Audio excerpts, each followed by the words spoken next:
Okay, here we are back at the RV. We're on the ground now, but I just want to show you the batteries. These are just two 12-volt deep cycle marine batteries. Positive, negative. These right here, this wire here that you can see, and this wire right here is coming from the charge controller. These two big ones, this is negative to negative, this is positive to positive, connects the two batteries together. This red positive wire comes from the RV, and the negative wire also comes from the RV.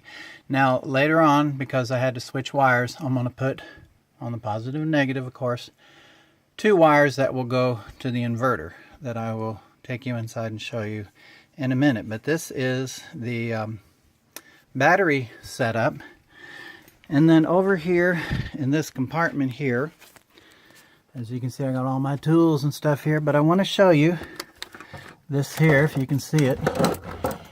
This is the charge controller, solar charge controller. Whoops, how about that? Solar charge controller. And you can see right now it's charging and it's putting in 13.7 volts. Okay, the battery can go up to 14.4 volts or 14.6 before this controller will turn it off, so that you don't overcharge your batteries and boil them. Those two previous wires I showed you down below, that's these two here that go to the battery coming from the charge controller. This is the positive, which has a fuse on it, 30 amp fuse. And then, of course, the negative. And these two wires, of course, go up top. Now in here, if you can see it, is the inverter. And I also have the RV plug plugged into the inverter. And then as soon as I can get the two wires, I'm going to hook up this inverter. And it should work and have no problems. This is a 2500 watt inverter.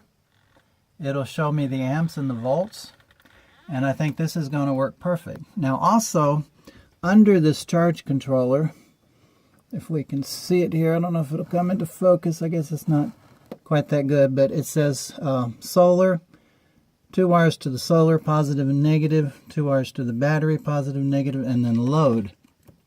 So from right here, I'm going to hook up two wires and run them inside the RV and hook up a 12 volt socket, 12 volt outlet, like a cigarette lighter. Then we can charge things just directly from the sun during the daytime. Of course, the thing with solar is this is not tied into the grid, so it's storing my power in these batteries. So then at nighttime, we should be able to have lights, the pump, the fan, and then with the inverter plugged in, I should be able to plug in the TV. We should be able to watch a few hours of TV each night. Of course, this won't run the air conditioning, won't run things like the hot water heater or microwave oven, which we don't even use anyway. This is a simple setup. The 200 watt panels, the charge controller and the wires were $450, and then about 50 some odd for shipping. So about 500 and something in the system that I've invested, but we now have free electric. No electric bill. Yippee. Anyway, I hope you guys enjoy this video. That's it for now.